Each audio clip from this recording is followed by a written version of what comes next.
देखा था D multiplexer, ठीक है। So demultiplexer is just opposite of the multiplexer. When I say demultiplexer as a many to one, so demux is just opposite one to many, means you are at the receiver end now, that whatever the signal you try to transmit multiplex, that you have to again demultiplex or enroute.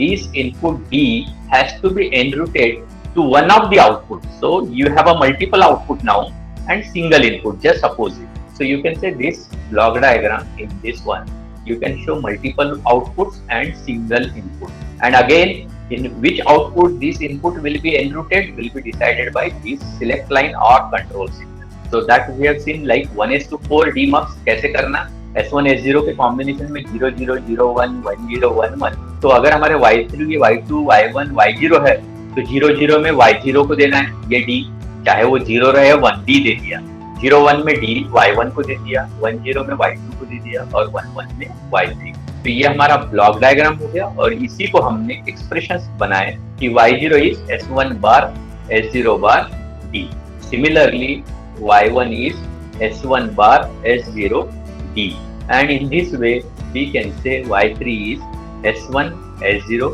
d। और इसको हमने यहाँ पे realise किया कि ये y0 हमने क्या बनाया कि s1 बार s0 बार d, ये इस तरीके से दिखा है। यहाँ पे s1 बार s0 मतलब 0 1, यहाँ 1 0 और यहाँ 1 1। अगर इसमें भी इनेबल की लाइन रहती तो क्या करते, सब एंड गेट को एक कॉमन इनेबल लाइन दे देते अगर रहता तो। जैसे अगर इसको इनेबल लाइन दिखाना है तो ये सब कॉमन कर देंगे, यहाँ पे दे देंगे ये सब कॉमन सभी एंड गेट को और इसको नाम दे देंगे ई। अब मालूम हो गया अपने को कि ई इक्वल टू 0 रहेगा तो सभी y3 y2 y1 y0 equal to सब 0 0 0 0 हो जाएंगे, जबकि ई इक्वल टू 1 हो गया तो वो इनेबल हो जाएगा and now it depends on S1 and S0, इस पर डिपेंड करके कौन से इसको आउटपुट आएगा will be decided, so it depends on how whether you are enabling it or not। अब ये सब देखे हमने, जैसे ये 1:4 का देख लिया, 1:8 का देख लिया, so this possibly you can make it कि 1:8 है तो ये आपके y0 y1 to y7 किस तरीके से आउटपुट आ रहे, where D is the input and S2 S1 S0 are your select lines, ठीक है। in this way you can make a demultiplexer। ये एग्जाम्पल फिर से डिस्कस किया, इसको दिखाया यहाँ से, और फिर हमने demultiplexer ट्री देखे कि कैसे 1:8 1:4 से बनाना। सेम वे मल्टीप्लेक्सर जैसे यहाँ पे इन्वर्टर दे दिया, यहाँ पे विदाउट इन्वर्टर, मतलब जो एक 1:8 में थर्ड सिलेक्ट लाइन लग रहा था S2 उसको एक को दे दिया यहाँ पे कॉम्प्लीमेंट करके और यहाँ को एक को दे दिया direct. So we were able to say if S2 is 0 DM0 is enabled, S2 is 1 demultiplexer 1 is enabled, and in this way 4 outputs we can get from this, 4 outputs we can get from the DM0 and 4 outputs we can get with the DM1। तो ये इस तरीके से हमने करके दिखाया। Second वे ये भी करके दिखाया कि ये 1:4 में 1:2 लगा के भी करके दिखाया, यहाँ S2 यहाँ से ले लिया, ये जो है यहाँ से ले लिया, और यहाँ बता रहे हैं हम S2 0 रहा तो DM1 और S2 1 रहा तो DM। यहाँ तक समझ में आया क्या? हेलो, इसको रिपीट करना है। ट्रीको की क्या सर? ट्रीको सपोज आप मैं चाहता हूँ कि 1:8 डीमक्स यूजिंग 1:4, ठीक है। तो हमारे पास क्या अवेलेबल है पहले उसको ऑब्जर्व करो। हमारे पास है 1:4, इस 1:4 में एक इनपुट है और कितने आउटपुट है हमारे पास? 4 आउटपुट है। तो मान के चल लो ये 4 आउटपुट है जिसको हम नाम बाद में देंगे। तो इसको सिलेक्ट लाइन कितने रहेंगे? 2 सिलेक्ट लाइन रहेंगे, बराबर है। और अब हमको 1:8 जब बनाना है तो कितने लगेंगे? 3 लगेंगे। तो अब अपने को इतना तो पता चल गया कि पहले तो आउटपुट हम देख रहे हैं, ये आउटपुट 4 ही है और हमको चाहिए 8, तो इतना पक्का है कि हमको और एक लगेगा ही। तो हम क्या करते हैं, अभी इन दोनों के ये जो दोनों सिलेक्ट लाइन है ये कॉमन कनेक्ट कर देते हैं और इसको नाम हम दे देते हैं सेम S0 और S1। यहाँ तक ठीक है।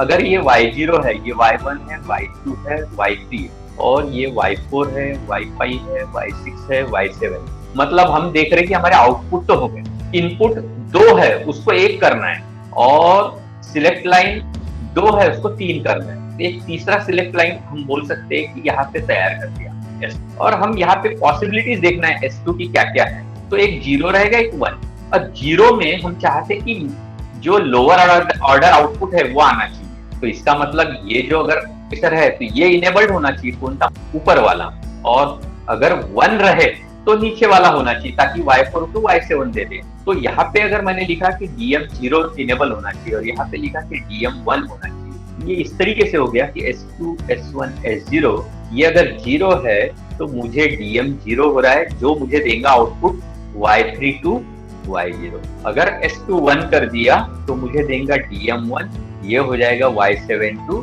Y4। तो कैसे करूं? तो ये S2 0 से ऊपर वाला होना चाहिए, बस यही वाली हमको हिंट मिल जाती है कि S2 0 से होना चाहिए। तो 0 से इनेबल करने के लिए 0 से 1 कैसे करते हैं? इन्वर्टर से, इसको इनेबल को लगा दो। अब आप देख रहे हैं कि ये S2 अगर 0 हो गया तो यहाँ 1 होगा, लेकिन जब ये वाला डीमल्टीप्लेक्सर सिलेक्ट हुआ ऊपर वाला तो ये नहीं होना चाहिए, तो इसके अपोजिट इसको लगाना है। तो सपोज अगर ये E है इसका इनेबल, तो इसको डायरेक्ट दे दो, इसको डायरेक्ट दे दो। अब क्या होगा? S2 अगर 0 है तो DM0 इनेबल्ड होगा और DM1 डिसेबल्ड होगा। वही S2 1 हुआ तो DM1 इनेबल होगा और DM0 डिसेबल होगा। ये समझ में आया क्या आपको? तो हमने ये select line S2, S1, S0 बना ली। अब हम देख रहे हैं, आप कैसे भी बोल लो इसको, कि अगर S2, S1, S0 अगर ये तीनों 0 है तो हमारे Y0 इक्वल टू D आएगा। अगर 0, 0, 1 है तो Y1 इक्वल टू D आएगा। इस तरीके से ये चलेगा। दूसरा वे ये है, सपोज हमने बोला, ये तो बात हो गई कि इनेबल का यूज करके, ठीक है, पर हम चाह रहे कि इनेबल न बोलते हुए इस तरीके से सोचे कि ये तो मुझे दे रहा है Y0 to Y3, ये दे रहा है Y4 to Y7, ये दोनों कॉमन कर दिए अगर, तो मुझे ये भी ठीक है, S1, S0।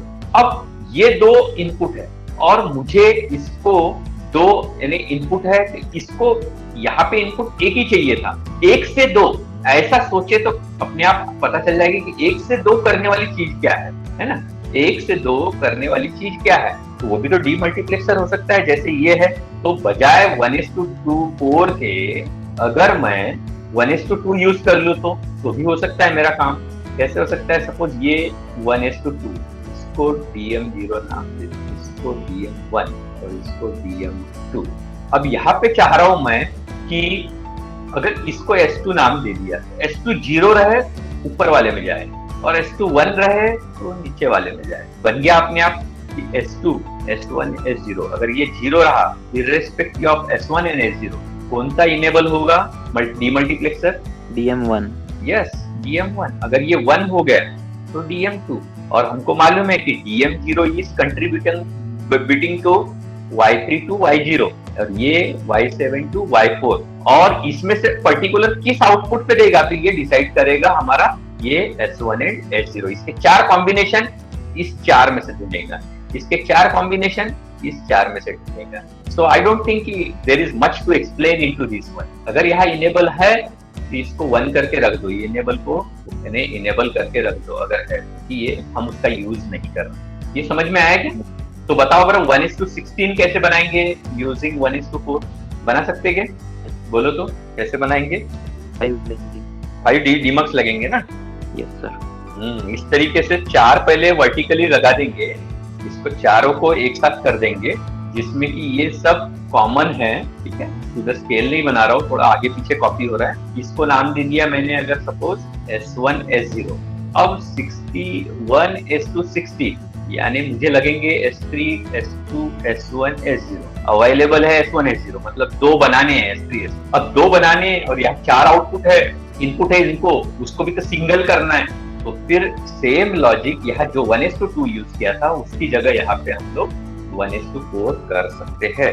बस यहाँ पे लगा लेना और यही चीज यहाँ पे जो बचा हुआ है उसको दे दो S3, S2। अगर ये 0, 0 हुआ तो सबसे ऊपर वाला, 0, 1 हुआ तो उसके बाद वाला, 1, 0 हुआ तो उसके बाद वाला, और 1, 1 हुआ तो उससे भी नीचे का होना चाहिए। इस तरीके से तो ये D इनपुट हो गया। और अभी के लैंग्वेज में अगर ये DM0 है और ये DM4, DM3, DM2 और ये DM1 है।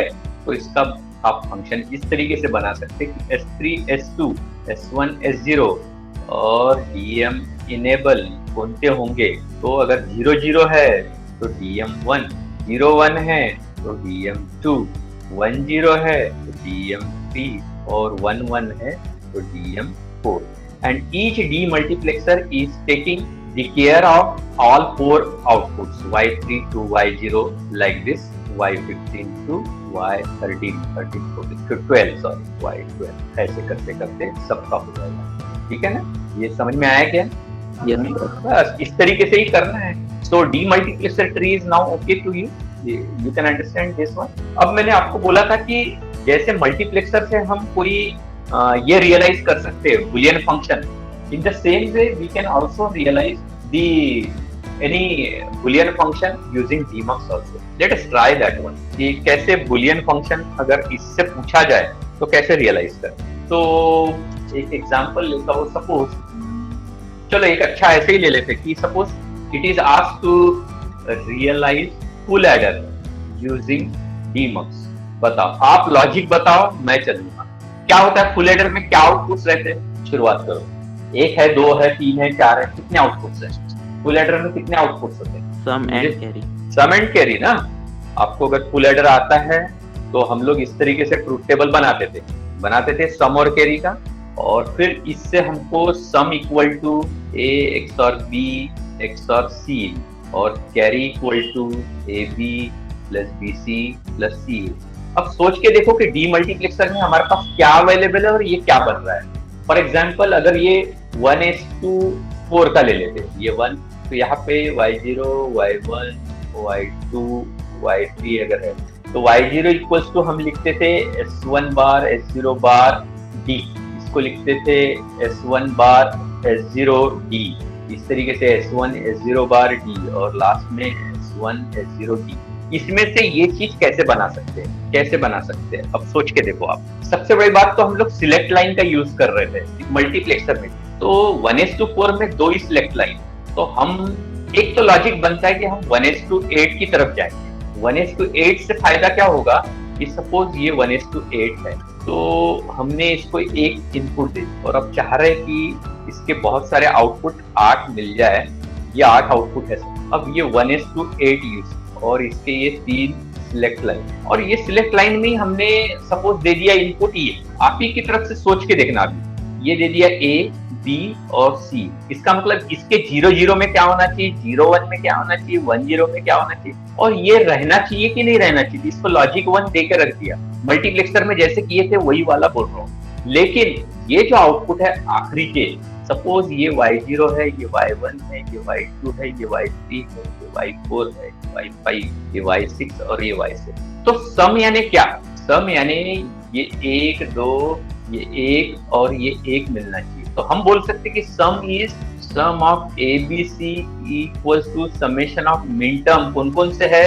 तो हमारे 1 2 और 4 और 7। तो हमको तो 1 2 4 7 ये आउटपुट चाहिए, तो आइदर 1 और 2 और 4 और 7। तो हम बोल सकते कि यहाँ पे एक OR गेट लेना है, ये सम कहलाएगा कि आइदर 1 मतलब 1 यानी ये Y1 और 2 तो ये 2 हो जाएगा, और 4 तो ये 4 हो जाएगा, और लास्ट में 7। अब ये देखो, अभी आप सोच के देखो कि ये सम कैसे क्या आ रहा है। तो ये ABC के कॉम्बिनेशन से है ना, कि अगर ABC इन अगर 1 है, 0 0 1 है, तो ये आउटपुट ये 1 कहाँ आएगा?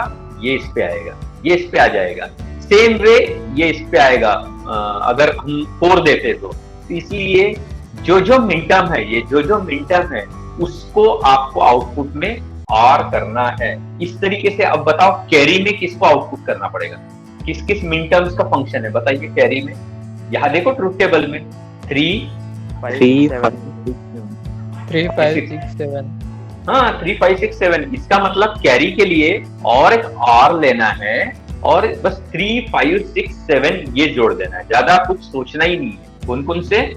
तो 3 5, तो 5 ये है, 6 और 7, तो ये 6 और ये 7। तो इस तरीके से हम कोई भी चीज जनरेट कर सकते हैं इसी में से। क्यों कर सक रहे? क्योंकि इस डीमल्टीप्लेक्सर के अंदर में एक्चुअली क्या है वो हमको मालूम है कि उसके अंदर बहुत सारे एंड ही लगे हुए हैं। कैसे? जरा देखो तो सही, इसमें क्या लगे हुए थे? देख रहे हैं आप, ये कितने सारे एंड ही लगे हुए थे।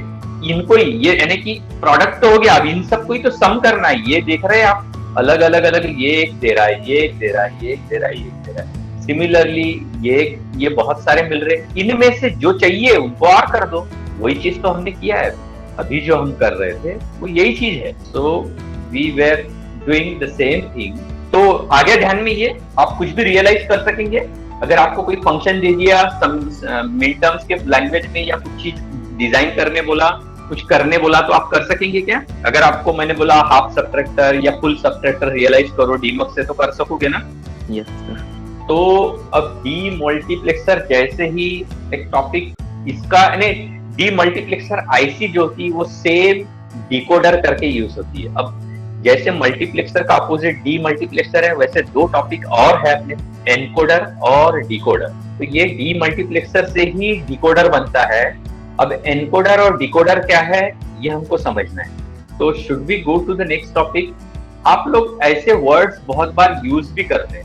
अगर किसी भी चीज को कोडिंग करना, कोई चीज से रिप्लेस करना, फॉर एग्जाम्पल अगर मैं डेसिमल को कोड करना है तो मैंने बीसीडी कोड बनाया, तो that is like a encoding. We are doing a coding, और उसको वापस डिक्रिप्ट करना या पता करना, तो वो हम डिकोडर बोल सकते हैं। तो सिंपल वे में हम एनकोडर को बोल सकते हैं कि it's an combinational circuit which is designed to perform, you can say, where n number of input lines are there and m number of outputs are there, and logically we can say it can be shown like some such type of block diagram where there can be multiple inputs and similarly multiple outputs.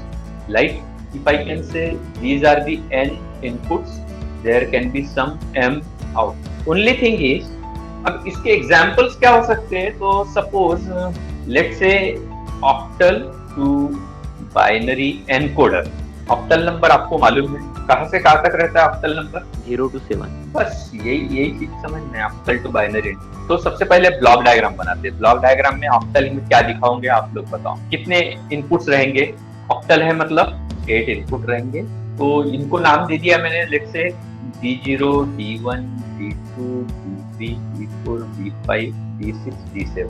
तो मैं चाह रहा हूँ कि अगर यहाँ पे D7, D6, D5, D4, D3, D2, D1, D0, अगर एक ही बात याद रखो जो मैं इम्पोर्टेंट है, मैं जो बोलना चाह रहा हूँ कि only one of the input is active at a time. और एनकोडर के वक्त हमेशा मन में कीबोर्ड को लाना, हमेशा कीबोर्ड को लाना। When you press a particular key, accordingly some code is generated.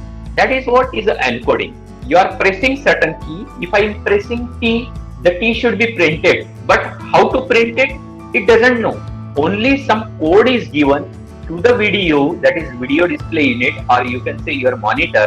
And in monitor, the capital T is printed. Similarly, when you are pressing, suppose let's say X, so X should be printed whether it is a small or whether it is a capital. Some code is generated which that display unit comes to know that it is to display this and this. So in this way we need to encode. Output कितने होंगे? Binary. अगर binary में उसको encoding करना है तो binary में 8 तक के अगर करना है 0 to 7, कितने बीट का लगेगा आउटपुट ये बताइए। ये समझ में आ गया तो खत्म हो गया फिर आपका। कितने लगेंगे? 3 लगेंगे, बस कुछ भी बचा नहीं है। तो ये अब देखो, ये आप लोगों को बाइनरी मालूम है करके आप बोलेंगे कि अरे इसमें कौन सी कोडिंग है, वैसा नहीं। हम लोग को मालूम ही नहीं था, ऐसे हम इसको इस 8 इतने सारे इनपुट्स को यहाँ पे कोडिंग कर रहे हैं। कैसे कोडिंग कर रहे हैं कि हम उसको नाम दे दिए है, let's say B2, B1 and B0। और यहाँ पे हम इस तरीके से इसको कोडिंग कर रहे हैं कि अगर कोई भी एक की प्रेस हो रहा है तो उसके हिसाब से, सपोज ऐसे मान के चलो कि ये कोई भी की नहीं प्रेस हुए और हमने D0 को 1 किया, यानी इसको लॉजिक 1 दे दिया, तो यहाँ पे कोडिंग होना चाहिए कि पहले वो D0 को दिया है तो इसका मतलब इसको 0 0 0, तो ये एनकोड कर दिया। अगर यही D1 को किया होता, बाकी सब 0 होते तो ये 0 0 1 होता। अगर ये इसी तरीके से D2 को किया होता तो क्या मिलता था हमको, क्या मिलेगा, 1 0 1 0. yes yes like this. if D7 is 1 and all rest is 0 तो हमको क्या मिलेगा, 111. इस तरीके से yes yes yes इस तरीके से ये हमारा इसके लिए लॉजिक बन गया एनकोडर के लिए कि अब देख रहे हैं आप ये 1 जो है, ये जो 1 दे रहे हम, ये डायगोनली एक ही है एट अ टाइम. इसका मतलब only one of the key is press. क्योंकि हम कभी एक साथ 2 की प्रेस करते हैं क्या, मुझे बताओ, एक साथ 2 की प्रेस करना एक्सपेक्टेड है क्या? Same way you want to generate certain code for particular event, either it is D0 or D1 or D7 anything. तो उसके लिए कोडिंग सिंपल कोड कर दिया हमने, 3 बिट से काम कर लिया, जबकि 8 आउटपुट थे, इनपुट थे, लेकिन हम 3 आउटपुट से ही उसको कोडिंग कर दिया. अब उसको समझना नहीं समझना ये आपकी बात है. अगर आपको उसको वापस से डिकोड करना है तो डिकोडर लगाना पड़ेगा. आपको कोडिंग करना था इसलिए इस तरीके से किया. चलो एक और एग्जांपल लेते हैं कि डेसिमल टू बीसीडी एनकोडर क्या लगेगा, आप बताएंगे. डेसिमल टू बीसीडी एनकोडर बताओ. अब तो आप समझ गए. अब मुझे only one of the input is active at a time. अब मुझे ब्लॉक डायग्राम के इसमें पहले बताओ कि कितने इनपुट्स रहेंगे, 10 रहेंगे ना. ये मान के चलो हमारे है D0 to D9, ये है आपके डेसिमल टू. अच्छा, फिर आउटपुट कितना रहेगा, 4. हाँ, ये बहुत अच्छी बात बताएं. ये समझ में आ गया तो आपने तो आधी चीज सीखी. और आपके ध्यान में आ रहा है आउटपुट ये कोडिंग के फॉर्म में, कोड एनकोड कर रहे हैं आप, है ना. आउटपुट जो है वो कोडिंग के फॉर्म में. इनपुट जो है आप चाह रहे कि कुछ एक को मैंने अगर कुछ चीज प्रेस कर दिया, अभी देख रहे हैं आप कीबोर्ड में, याद करो कीबोर्ड जब प्रेस करते तो आप इंटेंडेड, आप चाहते कि वो डिस्प्ले हो, लेकिन इसकी बीच की चीज जो है कि उसको कौन सा कोड देना चाहिए उस पर अभी बात कर रहे हैं. क्या डिस्प्ले होना चाहिए वहां तक नहीं पहुंचे, हम कोडिंग कर रहे हैं उसको कि हम चाह रहे क्या करना, उसको बीसीडी में कोड करना. इसका ये एक्चुअली मीनिंग सोचा जाए तो ये इस तरीके से है कि ये जो है इसमें इस तरीके से स्विच है कि ये प्रेस कर रहे हैं आप. कैसे प्रेस कर रहे हैं कि ये सपोज ये जो था ये ग्राउंड में लगा हुआ है और इसको दे दिया है VCC.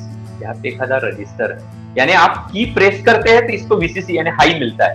अगर की प्रेस नहीं किया रहा तो इसको 0 ही रहता है. ये समझ में आ रहा है कि मैं क्या बोलना चाह रहा हूँ. यहाँ पे एक रजिस्टर से ग्राउंड किया हुआ है और ये आपका D0 है और ये पुश टू ऑन स्विच है, पुश टू ऑन स्विच है जिसके इस चीज को VCC यानी लॉजिक 1 दिया हुआ है.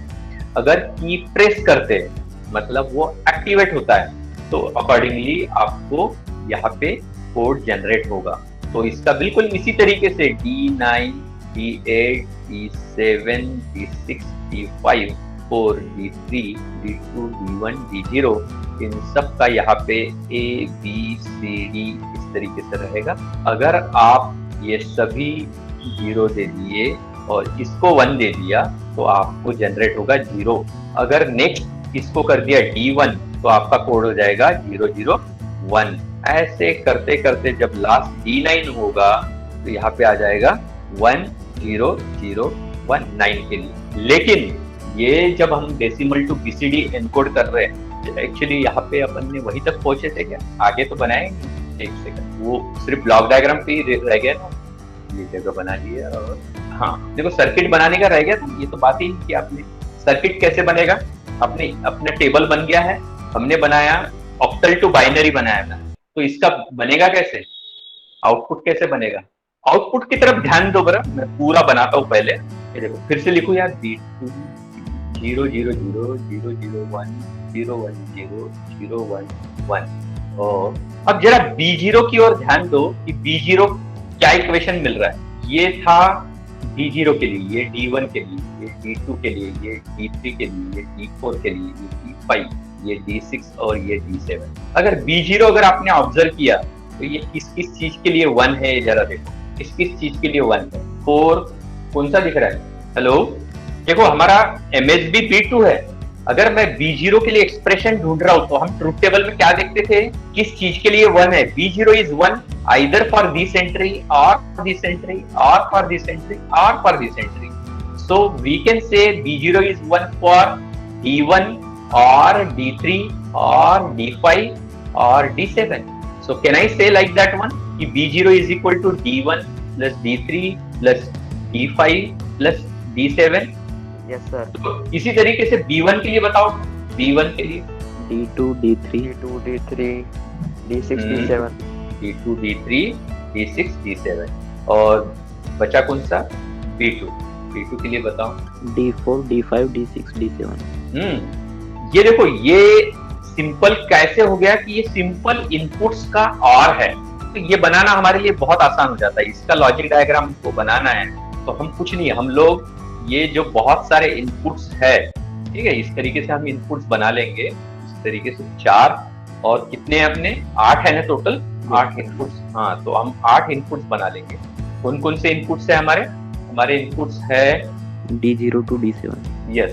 तो कोई भी आप नॉमेनक्लेचर किसी भी तरीके से कर सकते हैं, पर मैं बुक में कैसे भी हो, मैं MSB से LSB तरफ जाने वाले नॉमेनक्लेचर यूज करता हूँ। D7 6 5 4 D3 D2 D1 and D0। और अब एक बनाएंगे हम। पहले हम बनाएंगे B2 ऊपर रखेंगे, क्योंकि हम MSB पूरे ऊपर बनाते हैं, ये मेरी आदत है, उस तरीके से ही जाना है। तो B2 यानी कहाँ आएगा, इन सबका क्या करेंगे बताइए, और तब ये बनेगा B2।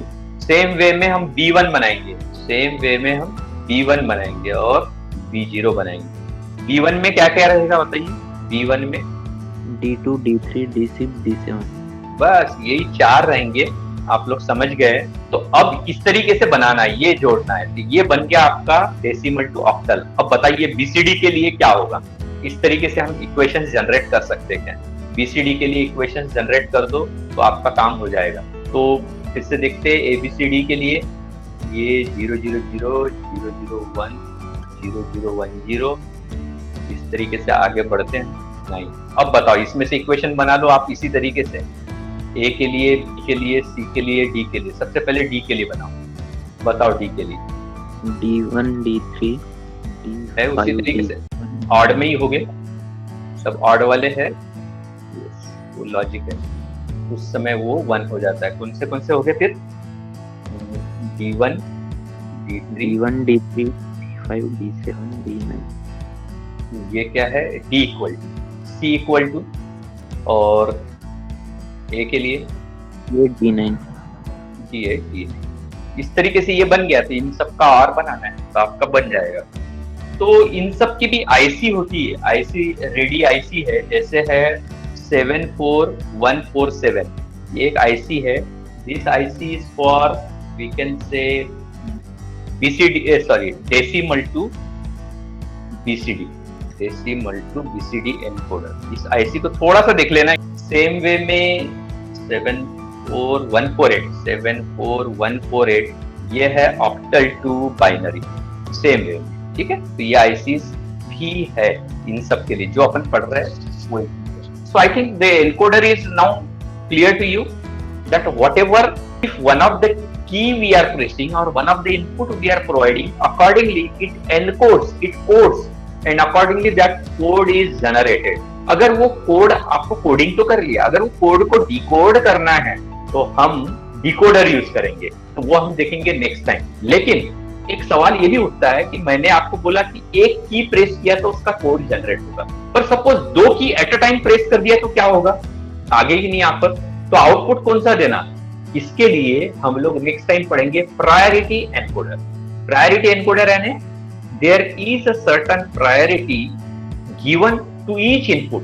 But I mean to say कि सपोज आपके क्लासरूम में पढ़ा रहे, आपको कौन पढ़ाते, चिड़े सर पढ़ाते, क्या समझे, चिड़े सर पढ़ा रहे क्लासरूम में, वो आ गए स्टार्टिंग में, तो आप लोग खड़े होंगे कि नहीं, गुड मॉर्निंग वगैरह बोलोगे? Yes sir.